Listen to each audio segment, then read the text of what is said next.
I'm telling you right now, if you hold XRP and you have been focused on a few of the things that have been happening around Ripple and even XRP as well, I think now you guys are starting to see the image clearly. But if you're not, it's okay. By the end of this video, we are going to break down what the US is secretly doing with the Federal Reserve around Ripple and even XRP, and how it really kind of pertains to Ripple and XRP as well. So with that being said, welcome to the channel, everyone. My name is Nick. For those that are new to the channel, hopefully by the end of this video, you do become a subscriber. Also, if you're not in the free Discord, guys, you are missing out on a ton of free information. You need to jump into that free Discord if you haven't already. It's the #1 crypto Discord in this space. I put everything on that. If you guys do want to join it, there's going to be a link down in the description below. Join it today. You won't regret it. Now, with that in mind, let's talk about a few things. Let's talk about Ripple Swell Miami. Very, very fun area. October 15th through the 16th. We're now starting to get some more information around this, right? I reported on Ripple Swell 2024, aka Miami, in previous videos, but now we're starting to get some more insights. For an example, we have Ripple's annual flagship event serves as a dynamic platform for thought-provoking discussions, groundbreaking insights, and unparalleled networking opportunities. The funny thing about this is check out the speakers that will be there. Of course, we have CEO Brad Garlinghouse, but we have New York State Department of Financial Services there, former chair of the FDIC and founding chair of the Systemic Risk Council. We have Coinbase, BBVA, we have CME Group there. We also have the president of Ripple, Monica Long, Revolut, Lead Bank, Bitwise, MoonPay, Blockchain Association, Ripple, Chief Legal Officer Stuart Alderoty, 2TM Holding, Mercado Bitcoin, Crypto.com, Bloomberg, Kraken, again, more Ripple employees as well, Chamber of Progress, Securitize. So many big names that will be around this event, talking about specific things, addressing a few of the problems around the space and how we can really kind of move beyond them and get to mass adoption and mass utilization of crypto as well. This is going to be a very exciting event. I cannot wait for it. Let me know what you guys think down in the comments below. We should be getting more information closer to October. I would argue probably around like the middle of September, we should have the full on agenda broken down here, because again, we don't have too many, specific breakdowns around the agenda, or it just might be this. We don't know. But if we actually look at some of the topics here, we can see payments, regulation and policy, stablecoins, custody, the future of crypto. There's a few things that I'm sure will be talked about heavily around the XRP ledger and XRP itself. We have industry trends as well. So very excited about this. I think that this is going to be a great venue. I think it's going to be a great event as well. 600 plus attendees, 80 plus speakers, 40 plus countries represented, and almost every single swell is met with some great announcements. So very excited about this. Now, also, big shout out to Anderson for this. We have very interesting lineup for Swell 2024 in Miami. Just released large US names, main speakers. First of all, Coinbase. Could they work together with Ripple? Let's hope. Representatives from the New York State Department of Financial Services and the FDIC, CME Group as well. As we know, they just released an XRP reference rate and real-time indices finally, so it makes sense they're there. Seems to be focused on regulations and compliance.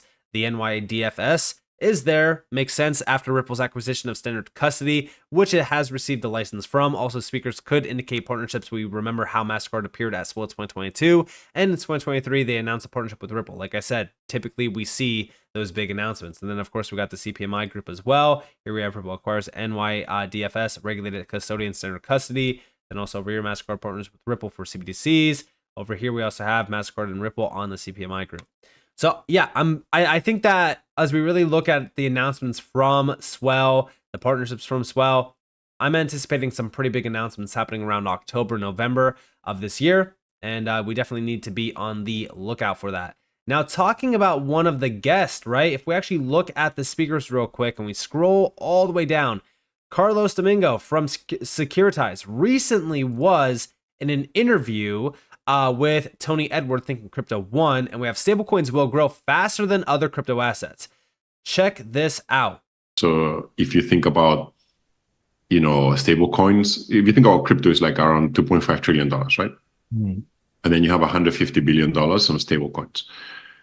the first thing I think is going to happen is like first crypto is going to continue growing, but the stable coins will grow faster because it's probably one of the assets that has the most product market fit of entire crypto, right? So it's only natural that stable coins grow faster. So if crypto goes from 2 trillion to, I don't know, 10 trillion, stable coins are going to go from 150 billion to 2 trillion because they will grow faster, right? So that's the thing. Now, the second thing is what's adjacent to stable coins is treasuries. So yeah, I mean, as we really look at stablecoins, I do believe that they are going to grow astronomically. And I also think that they will definitely be one of the biggest pieces of the puzzle around crypto, simply because not only of the lending and borrowing around DeFi, which I think a lot of that value will be tied into stablecoins, but also got to remember that stablecoins are essentially becoming real money. Like they're becoming the new real digital money. Stablecoins just hit, I think, like $12 trillion in one single quarter. Insane. Or sorry, not $12 trillion. It was like around $3 trillion, which was almost $12 trillion in a single year. Like I said, it is insane. Not $12 trillion in one single quarter insane, but still, it's pretty insane. And the reason why is because it's really, I would say, in competition and in line with Visa, MasterCard, and a lot of these other payment processing companies. And it's stablecoins in crypto. The volume and the value transacted through stablecoins is just crazy to me. And it's funny because it's just the starting point. Like we're at the starting point when it comes to stablecoins, and the space is not even massively adopted yet. So imagine what stablecoins will become. Imagine how big they will also be. Now, talking about stablecoins, RLUSD started to get minted, not only on the XRP ledger, but also on Ethereum as well. I'm very excited about this. And in fact, I have been following the tracker for a little bit of time. These are the only two so far that I've got minted, and it happened on the 21st and the 22nd. Definitely be on the lookout for this, because I do think that once we really start to see a lot of the stablecoins being minted out, you got to remember that we're still kind of in the early stages of the stablecoin, but I think that we're going to start to see a lot more of this being minted out. And once the stablecoin is officially beyond, just the test net and it's finally live, that's when things get very interesting and exciting around not only the stablecoin, but also even the XRP ledger. And I'll tell you why here in a second. But let's talk about the US government. Let's talk about the Federal Reserve as well. Let's go back here to December of 2023. Big shout out to Subjective Views. We have the US has been working behind the scenes to deliver the G20's vision of faster, cheaper, more transparent, and more accessible cross-border payments. In the longer term, they will explore more far-reaching changes to encourage responsible innovation. This was the Bank of Korea plus the IMF International Conference back on the 14th of December of 2023. And this is this is one of the speakers. This is the Deputy Assistant Secretary for International and Financial Markets, U.S. Department of Treasury. Check this out. It's about 5 minutes long, but guys, there's a lot of great information that is talked about and discussed in this video. Check it out. A second lesson. Cross-border payments implicate a wide range of domestic and international policy issues. And this includes banking regulation, just as it did for Corrigan, but it also includes questions about transparency and privacy, about national security, about economic and financial inclusion, and about the role that a jurisdiction plays or seeks to play in the global economy. Payment systems are primarily the purview of central banks, but payments policy touches on issues that go outside a central bank's traditional mandate. And as a consequence of that, making progress on payments policy also requires engagement from a broad set of public and private actors. To that end, in the United States, the US Treasury and the Biden administration have been pursuing a complementary role to the Federal Reserve. Since last fall, Treasury has led a working group on the future of money and payments. This group considers the implications of new payments technologies for broader US policy objectives. And these include the smooth functioning of the international financial system, national security objectives, and privacy and financial inclusion. And in so doing, our work dovetails with the focus and the independent work of the Federal Reserve. Treasury's work has two core goals. The first is to improve cross-border payments. And the second is to ensure that new payment systems and other innovations are secure, resilient, and reflective of democratic values and core US interests. And within that, our work also has more specific goals. We aim to ensure that the dollar continues to fulfill all its functions in ways that are mutually beneficial to the United States and the rest of the world. We aim to support the security and resilience of future payment systems, while in parallel improving the speed and efficiency of existing payments infrastructure. We aim to ensure that new payments technologies protect users' privacy, minimize the risk of illicit financial transactions, and promote equity and inclusion in the delivery of payment services. A third lesson, and this is an axiom of Treasury's work on this topic as well, is that robust international standards are essential, both to progress on cross-border payments and to broader financial stability. It's no coincidence that the 1974 failure of Herstatt Bank led to the creation of both the Basel Committee on Banking Supervision, which Neil represented on here yesterday, and the CPMI. Herstatt showed that strong supervision and reliable payment systems are both essential to managing the unique and complicated risks of cross-border financial intermediation. Standard setting is a critical tool for achieving broad consensus on the measures that preserve that stability. And the utility of international standards, including over other more hypothetical arrangements, has been borne out over decades. The consistent application of strong standards, like the Principles for Financial Market Infrastructure, or PFMI, to new technologies and across jurisdictions can reduce risks, uphold a level playing field, and reduce frictions between new and legacy systems. Where standards are absent, we should look to experienced institutions to both guide and develop them, like the G7, the G20, the CPMI, and the Financial Action Task Force. And in both cases, present or absent applicable standards, the United States has an interest in preserving and promoting standards that are consistent with democratic values, including sound economic governance, financial stability, individual rights, and the rule of law. This is true regardless of the technologies that we choose for either our domestic payment systems or the cross-border payment arrangements in which we are involved. Standards are also critical for a broader reason, which is that there is no clean slate in payments. The complicated, imperfect architecture that we have for payments has grown and changed episodically and over time, facing many challenges that have persisted for decades. It is also, and simultaneously, the architecture on which virtually all day-to-day economic activity relies.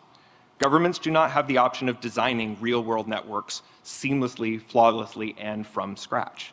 New systems and technologies must, by necessity, enter into and coexist within this broader architecture.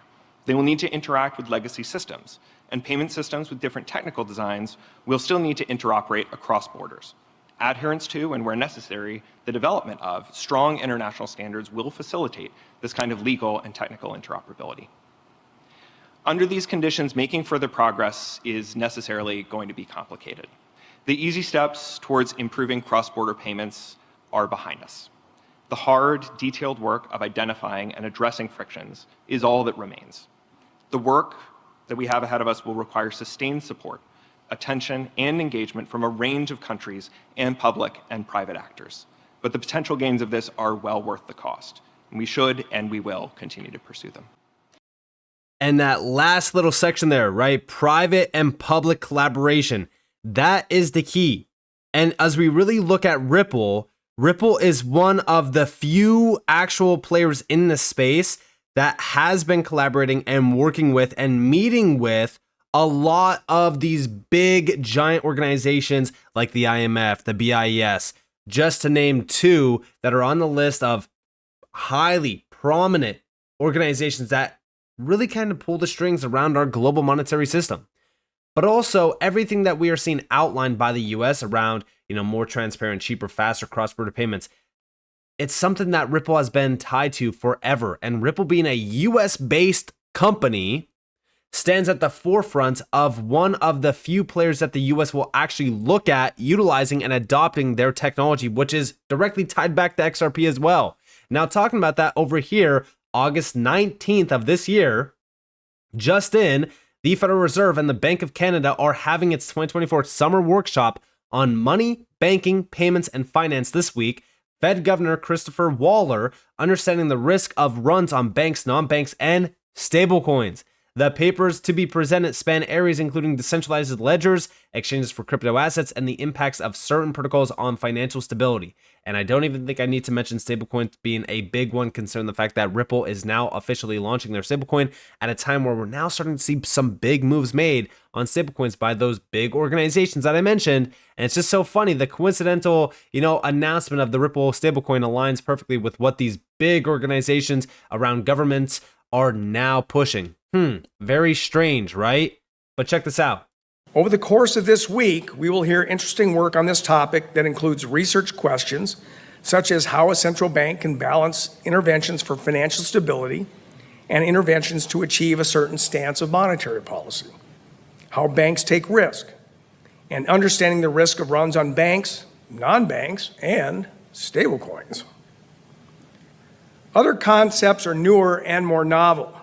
As the monetary and financial ecosystem has evolved, so has this workshop, bringing together many perspectives and modeling approaches to money and banking theory and its applications. One recurring theme has been to pay special attention to micro foundations and institutional details, which is important to rigorously analyze and understand today's financial innovations and evaluate implications for welfare and policy. This year's workshop continues in that innovative spirit, keeping an eye on the future of money and banking. The papers to be presented span areas including decentralized ledgers, exchanges for crypto assets, and the impact of certain protocols on financial stability. Researching these new technologies helps us deepen our understanding of the implications for the broader financial system. Payments and exchange processes are multi-billion-dollar global businesses, and private sector firms are constantly innovating in this area to overcome the types of frictions that are well known to this group. The knowledge that I've gained from interacting with researchers in this area for the last 20 years has aided me in one of my roles as Federal Reserve Governor, supporting the Fed's oversight of the U.S. payment system. It also guides my thinking about how to make global payments cheaper and faster, which is a key objective adopted by the G20 countries in 2020 and is fully supported by the Federal Reserve. And there you guys have it, right? As we really look at what the US has been doing, they have been planning this for a while. They've been planning on tapping into these new technologies. They've been planning on making cross-border payments extremely efficient. And now as we really look at the BRICS also pushing for this, it's very clear that a US-based company will be at the top of their choice board of tapping into their technologies for the efficiencies that could be realized in around cross-border payments. If I was the US government, I would 100% choose a US-based company over any other company. This is why I look at Ripple so heavily. This is why I look at the technology behind Ripple. And that's where we really kind of look at XRP as well. I'm very focused on this. Let me know what you guys think about this down in the comments below, though. In my opinion, I do believe that Ripple will probably be at the top of the food chain when it comes to a choice from the US government. We also have to remember that the BIS already working with Ripple, the IMF already working with Ripple, had massive meetings with Ripple as well already. It's very clear to me that Ripple is one of the big leaders when it comes to cross-border payments as well. So with that being said, I hope you guys enjoyed this video. If you guys did, definitely leave a like, subscribe, turn notifications on because more free content. You guys are more than welcome to follow me on Twitter and join the free Discord down in the description below. And with that being said, guys, it's been Nick. Thanks for watching. Peace out.